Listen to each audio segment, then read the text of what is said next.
Class 10th chapter number 8 त्रिकोणमिति का परिचय। देखिए, त्रिकोणमिति ये आपके दो वर्ड से मिलकर बना है। पहला त्रिकोण, दूसरा मिति। त्रिकोण क्या होता है? त्रिभुज, एक ऐसी आकृति जिसमें तीन क्या हो? साइड्स हो, या फिर हम भुजाएं कहें, और तीन क्या हो? कोण हो। और मिति से अर्थ है मापन, यानी जब हम इस त्रिभुज के तीनों भुजाओं और उसके कोणों का जो मापन पढ़ेंगे वो हम किस में पढ़ेंगे? त्रिकोणमिति में पढ़ेंगे। अब देखिए, त्रिकोणमिति में जो हम जिस त्रिभुज की पढ़ाई करते हैं वो आपका होता है समकोण त्रिभुज। समकोण त्रिभुज क्या होता है? ऐसा त्रिभुज जिसमें एक कोण क्या हो? 90 डिग्री का हो। ठीक है। अब देखिए, मान लीजिए इस त्रिभुज का हमने नाम रख दिया ए बी सी। अब आप सभी ने पढ़ा होगा कि जो 90 डिग्री के सामने वाली भुजा होती है उसको हम क्या कहते हैं? कर्ण कहते हैं। ठीक है। बाकी दोनों भुजाओं का नाम होता था लंब और आधार, लेकिन त्रिकोणमिति में थोड़ा सा अलग चलता है। क्या अलग चलेगा? कि आप जिस कोण की पढ़ाई करेंगे उस कोण के हिसाब से बाकी दोनों भुजाओं के नाम रखे जाते हैं। मान लीजिए हम सी कोण के लिए पढ़ाई करते हैं, तो देखिए सी के लिए पढ़ेंगे ना, तो सी के जो सामने भुजा होगी इस भुजा को हम कहेंगे लंब। अब जो ये भुजा बची इसको हम कहेंगे आधार। ऐसे ही अब देखिए, मान लीजिए एक त्रिभुज आपका, ये 90 डिग्री है, ए बी सी। अब देखिए, अब आप ए के लिए पढ़ते हैं हम। ठीक है। देखिए 90 के सामने तो आपको फिक्स रखना है कि ये कर्ण ही होगा। ठीक है। अब देखिए यहाँ हमने सी के लिए पढ़ा था, अब ए के लिए पढ़ते हैं। तो ए के लिए पढ़ेंगे तो ए के सामने वाली भुजा क्या होगी? हमारी लंब होगी। इस बार ये वाली भुजा लंब कहलाएगी। क्यों? क्योंकि हम ए के लिए पढ़ाई कर रहे हैं। तो आप जिस कोण के लिए पढ़ाई करेंगे उस कोण के हिसाब से आप अपनी भुजाओं के नाम रखेंगे। अब देखिए ये भुजा बच गई, इस भुजा का नाम क्या रखा जाएगा? आधार। ये एक छोटा सा आपको बात ध्यान रखनी है। अब देखिए, इसमें आप पढ़ेंगे त्रिकोणमितीय अनुपात। तो हम एक त्रिभुज लेते हैं, इस त्रिभुज का हम नाम रख देते हैं ए बी सी। मान लीजिए बी पर समकोण 90 डिग्री है। अब देखिए, ये जो सी आपका कोण है इसका कुछ ना कुछ माप होगा, कुछ भी हो सकता है, 10 डिग्री 20 डिग्री, कुछ भी हो सकता है। मान लेते हैं वो थीटा है।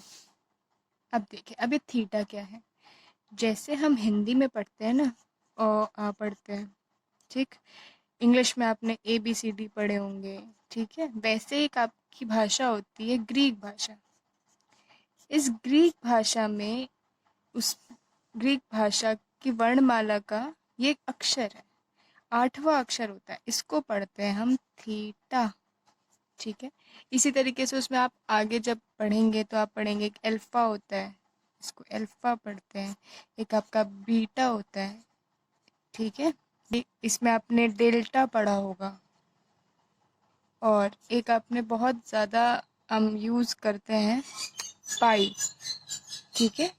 ये भी ग्रीक भाषा का ही एक अक्षर है। तो इसी तरीके से उनकी अपनी वर्णमाला है, उसमें से एक अक्षर आप पढ़ते हैं थीटा। इसका बहुत ज़्यादा इस्तेमाल करेंगे त्रिकोणमिति में। तो देखिए, हमने क्या मान लिया? इस सी कोण का जो माप है वो कितना है? थीटा है।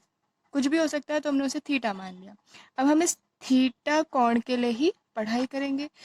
90 के सामने हमें पता है ये फिक्स है कि ये कर्ण होगा। अब देखिए थीटा है, तो इस थीटा के सामने वाली भुजा कौन सी है? A B. तो इस ए बी भुजा को हम क्या कहेंगे? लंब कहेंगे। अब देखिए बची आपकी बीसी भुजा, इस बीसी भुजा का नाम क्या बचा फिर आपके लिए? आधार। ठीक है। अब देखिए त्रिकोणमितीय अनुपात, हम क्या करेंगे? दो भुजाएं लेंगे, उनका अनुपात निकालेंगे। तो उन अनुपात को हमने कुछ नाम दिए हैं। तो सबसे पहले हम पढ़ते हैं साइन। ठीक है, साइन। अब देखिए, साइन हम निकाल रहे हैं किसका? इस थीटा कोण के लिए, तो हम बोलेंगे साइन थीटा। अकेले साइन कुछ भी नहीं होता, आपको साइन के आगे आपको कोण लिखना पड़ेगा। तो हम क्योंकि थीटा के लिए पढ़ाई कर रहे हैं तो हम क्या लिखेंगे, साइन थीटा। वैसे ही आपका दूसरे नंबर पे आता है कॉस थीटा। इसी तरीके से तीसरा आपका होता है टेन थीटा, ठीक है।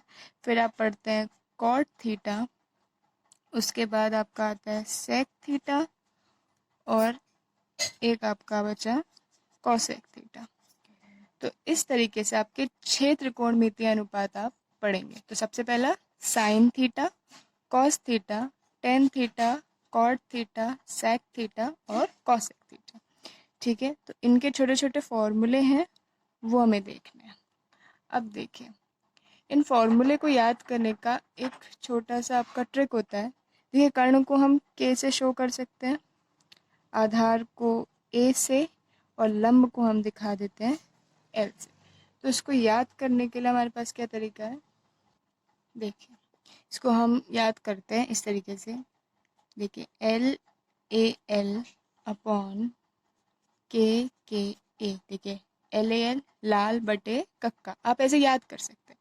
तो देखिए अब इसमें क्या करेंगे, एल बटे के, तो ये हम लेते हैं, आप ऐसे ध्यान रखें, पहला साइन होगा, दूसरा कॉस, तीसरा टेन, आपको इतना ध्यान रखना है। तो साइन के लिए क्या निकलेगा, एल बटे के। एल क्या है, लंब, के क्या था, कर्ण। तो साइन का फॉर्मूला होता है लंब बटे कर्ण, ठीक है। देखिए लंब इस वाले त्रिभुज में कौन है, ए बी, तो ये आपका आ जाएगा ए बी अपॉन कर्ण कौन है, ए सी, तो आपका आ जाएगा ए बी बटे ए सी। अब देखिए कॉस, तो कॉस के लिए क्या हुआ, ए बटे के, ए कौन है, आधार, के कर्ण, तो कॉस के लिए फॉर्मूला हो गया आधार बटे कर्ण। अब देखिए आधार कौन है, बी सी, तो आपका हो जाएगा बी सी बटे कर्ण क्या है, ए सी, तो बी सी बटे ए सी। अब देखिए टेन, तो टेन के लिए क्या है, एल बटे ए, यानी लंब बटे आधार, तो ये आपका हो जाएगा लंब बटे आधार।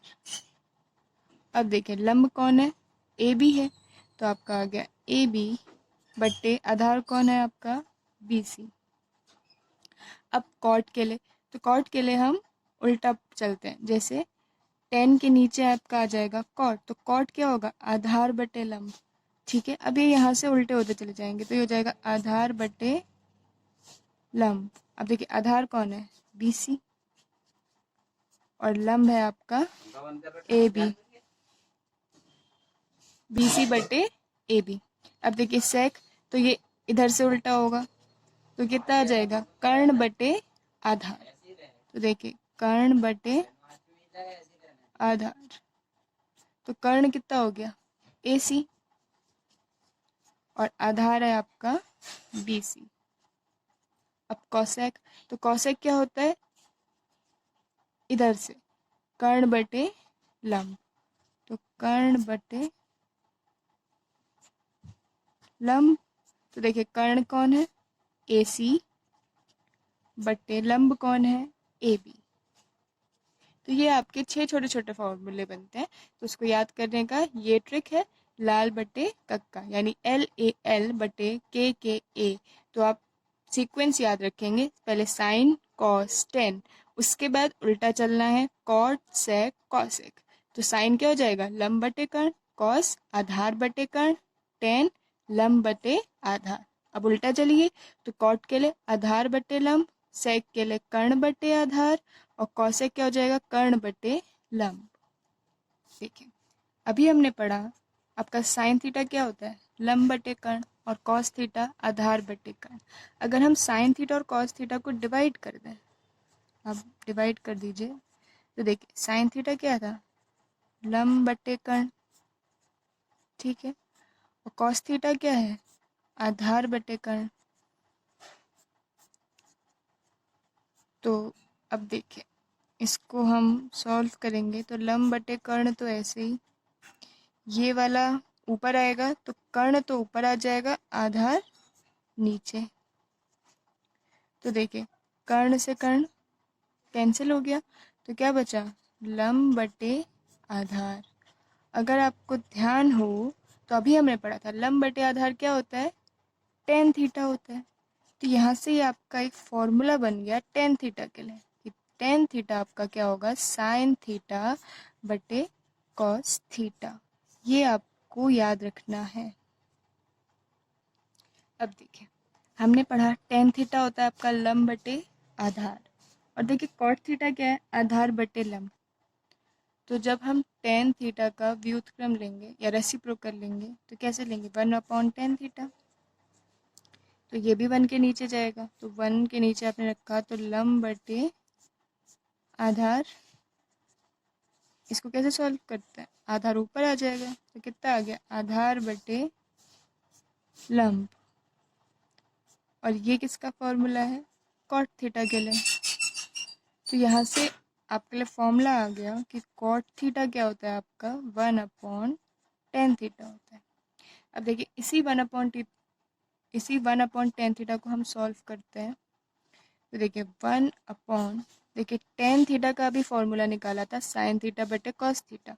ये यहाँ पे रखिए, तो साइन थीटा बटे कॉस थीटा आपने यहाँ रखा तो कॉस थीटा ऊपर चला गया, तो आपका आ गया कॉस थीटा बटे साइन थीटा। तो कॉट थीटा के लिए आपके पास दो फॉर्मूले आ गए, एक तो हो गया 1/10 थीटा और दूसरा हो गया कॉस थीटा बटे साइन थीटा।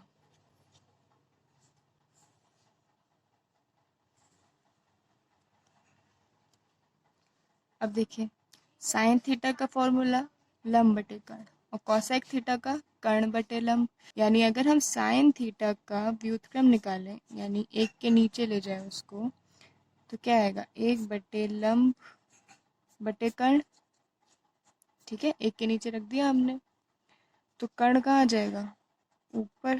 तो आपका आ गया कर्ण बटे लंब।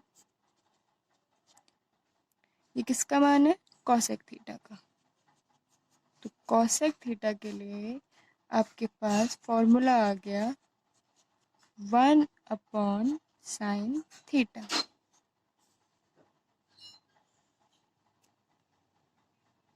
इसी तरीके से कॉस थीटा के लिए हमने पढ़ा था आधार बटे कर्ण, और सेक थीटा के लिए पढ़ा कर्ण बटे आधार। अब तो अगर हम कॉस थीटा का व्युत्क्रम निकालें तो कितना आएगा, 1/आधार बटे कर्ण। देखिए कर्ण फिर ऊपर चला जाएगा तो आ जाएगा कर्ण बटे आधार। और ये मान किसका है, सेक थीटा का। तो यहाँ से हम कहेंगे कि सेक थीटा का हमारे पास फॉर्मूला आया, sec theta is equal to 1/cos theta. तो ये आपके छोटे छोटे फॉर्मूले हैं जो आपको ध्यान